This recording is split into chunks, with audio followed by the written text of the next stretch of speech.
76ನೇ ಸ್ವಾತಂತ್ರ್ಯ ದಿನಾಚರಣೆಯ ಪ್ರಯುಕ್ತ ಸಾಂಸ್ಕೃತಿಕ ಕಾರ್ಯಕ್ರಮವನ್ನು ಆಯೋಜಿಸುವುದರ ಜೊತೆಗೆ ವಿಶೇಷವಾಗಿ ಗ್ರಾಮೀಣ ಭಾಗದ ಸಾಧಕರನ್ನ ಗೌರವಿಸುವ ಕೆಲಸ ಮಾಡಲಾಗುವುದು ಎಂದು ನ್ಯಾಯಾಧೀಶರಾದ ಎಂಎಸ್ ಶಶಿಕಲಾ ತಿಳಿಸಿದರು. ಬೇಲೂರು ನ್ಯಾಯಾಂಗ ಇಲಾಖೆಯ ವಕೀಲರ ಸಂಘ, ಅಭಿಯೋಜಕರ ಹಾಗೂ ಪೊಲೀಸ್ ಇಲಾಖೆಯ ಸಂಯುಕ್ತಾಶ್ರಯದಲ್ಲಿ ಆಗಸ್ಟ್ 15ರಂದು ನಡೆಯುವ ಸ್ವಾತಂತ್ರ್ಯ ದಿನಾಚರಣೆಯ ಅಂಗವಾಗಿ ಸುದ್ದಿಗಾರರೊಂದಿಗೆ ಮಾತನಾಡಿದ ಅವರು, ಈ ಬಾರಿಯ ಸ್ವಾತಂತ್ರ್ಯ ದಿನಾಚರಣೆಯನ್ನ ಈ ಬಾರಿ ಹಬ್ಬದ ರೀತಿ ಆಚರಿಸಲು ನ್ಯಾಯಾಂಗ ಇಲಾಖೆ ಹಾಗೂ ವಕೀಲರ ಸಂಘದಿಂದ ಆಯೋಜಿಸಲು ತೀರ್ಮಾನಿಸಲಾಗಿದ್ದು, ಆ ದಿನದಿಂದ ವಿಶೇಷವಾಗಿ 10 ಜನ ವಿಶೇಷ ಸಾಧನೆ ಮಾಡಿದ ಸಾಧಕರನ್ನ ಗೌರವಿಸುವ ಕೆಲಸ ಮಾಡಲು ತೀರ್ಮಾನಿಸಿದೆ. ಇದರಲ್ಲಿ ಶಿಕ್ಷಣ, ವೈದ್ಯಕೀಯ, ಸಾಮಾಜಿಕ, ಕೃಷಿ, ಆಧ್ಯಾತ್ಮಿಕ, ಕ್ರೀಡಾ, ಸರ್ಕಾರಿ ಸೇವೆಯನ್ನ ಉತ್ತಮವಾಗಿ ನಿರ್ವಹಿಸಿದವರಿಗೆ, ನಿವೃತ್ತ ಯೋಧರು ಹಾಗೂ ಬಾಲ ಕಲಾವಿದರು ಮತ್ತು ಪತ್ರಿಕೆ ಹಂಚುವ ಮೂಲಕ ವಿಶೇಷ ಸಾಧನೆ ಮಾಡಿದಂತವರನ್ನ ಅಭಿನಂದಿಸಲು ಈಗಾಗಲೇ ತೀರ್ಮಾನಿಸಿದ್ದು, ಇದಕ್ಕೆ ಮಾಧ್ಯಮದ ಸಹಕಾರ ಹಾಗೂ ಅಭಿಪ್ರಾಯ ಅತಿ ಮುಖ್ಯವಾಗಿದೆ.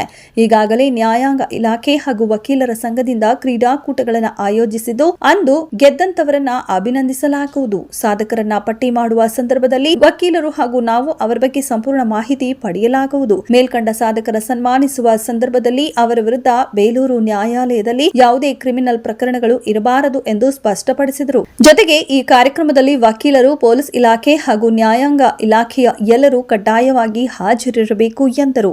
ಇನ್ನು ಈ ಸಂದರ್ಭದಲ್ಲಿ ವಕೀಲರ ಸಂಘದ ಅಧ್ಯಕ್ಷ ಪೃಥ್ವಿ ಮಾತನಾಡಿ, ಈ ಬಾರಿ ಸ್ವಾತಂತ್ರ್ಯ ದಿನಾಚರಣೆ ಅದ್ದೂರಿಯಾಗಿ ಆಚರಿಸಲು ಸಕಲ ಸಿದ್ಧತೆ ಮಾಡಿಕೊಳ್ಳಲಾಗಿದೆ.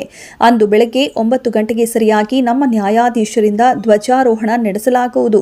ಆ ನಂತರ ಸಾಂಸ್ಕೃತಿಕ ಕಾರ್ಯಕ್ರಮ ಸೇರಿದಂತೆ ಸಾಧಕರನ್ನ ಅಭಿನಂದಿಸುವ ಕಾರ್ಯಕ್ರಮ ನ್ಯಾಯಾಲಯದ ಆವರಣದಲ್ಲಿ ಆಯೋಜಿಸಲಾಗಿದೆ ಎಂದರು. ಕೆಲವೊಂದು ಕ್ಷೇತ್ರಗಳನ್ನ ನಾವು ನಮೂದು ಮಾಡಿಕೊಂಡಿದ್ದೀವಿ.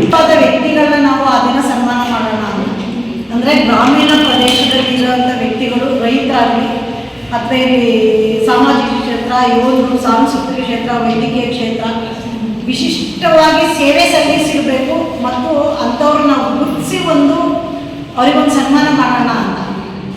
ಅದಕ್ಕೆ ತಮ್ಮ ಸಹಕಾರ ಆಗುತ್ತೆ. ಯಾಕೆಂದರೆ ಈ ವಿಚಾರ ಎಲ್ಲ ತಮ್ಮಗಳಿಗೆ ಗೊತ್ತಿರುತ್ತೆ. ಹಾಗಾಗಿ ನಾವು ನಿಮ್ಮನ್ನು ಸಹಾಯ ಕೇಳ್ತಾ ಇದ್ದೀವಿ. ಮತ್ತು ಇಲ್ಲಿ ಬಾಲ ಕಲಾವಿದರು, ಸಾಧಕರು ಅಂತ ಒಂದು ವಿಶೇಷವಾಗಿ ನಮೂದು ಮಾಡಿದ್ದೀವಿ. ನಾನಿಲ್ಲಿ ಕೇಳೋದು ಇಲ್ಲಿ ಏನಕ್ಕೆ ಅಂತಂದರೆ, ಬಡವ್ರ ಮನೆ ಮಕ್ಕಳು ಕೆಲವೊಂದು ಎಷ್ಟೋ ಜನ ನನ್ನ ಮಕ್ಕಳು ನೋಡಿದ್ದೀನಿ, ಪೇಪರ್ ಹಾಕಿ ಅಥವಾ ಇನ್ನೇನೋ ಒಂದು ಕೆಲಸ ಮಾಡಿಕೊಂಡು ತುಂಬ ಕಷ್ಟಪಟ್ಟು ಸಾಧನೆ ಮಾಡಿರ್ತಾರೆ, ಚೆನ್ನಾಗಿ ಮಾಡಿಸ್ತಾರೆ. ಗುರುತಿಸಿ ನಮಗೆ ಹೆಸರುಗಳು ಕೊಡಿ ಅಂತ ನಿಮ್ಮ ಹತ್ರ ಕೋರ್ತಾ ಇದ್ದೀನಿ. ಅದ್ದೂರಿಯಾಗಿ ಆಚರಿಸಬೇಕು ಅಂತ ಈಗಾಗಲೇ ನಿಮಗೆಲ್ಲ ತಿಳಿದಿರುವಂತೆ ಕ್ರೀಡಾಕೂಟಕ್ಕೆ ಚಾಲನೆಯನ್ನು ಮಾಡಿ ಇಡೀ ಕ್ರೀಡಾಕೂಟಗಳು ನಡೀತಾ ಇದ್ದಾವೆ. ಮತ್ತು ಸಾಂಸ್ಕೃತಿಕ ವೇದಿಕೆಯನ್ನು ಕೂಡ ಮಾಡಿ ಸಾಂಸ್ಕೃತಿಕವಾಗಿ ಕೂಡ ಅದ್ದೂರಿಯಾಗಿ ಕಾರ್ಯಕ್ರಮವನ್ನು ಮಾಡಬೇಕು ಅಂತೇಳಿ ಯೋಚಿಸಿರೋದ್ರಿಂದ ಅದರ ಬಗ್ಗೆ ಹೆಚ್ಚಿನ ಪ್ರಚಾರ ಬೇಕು ಅನ್ನೋ ಉದ್ದೇಶಕ್ಕೋಸ್ಕರ ತಮ್ಮನ್ನೆಲ್ಲರೂ ಕರೆಸಲಾಗಿದೆ. ಈ ಕಾರ್ಯಕ್ರಮಕ್ಕೆ ಆಗಮಿಸಿರ್ತಕ್ಕಂಥ ಹಿರಿಯ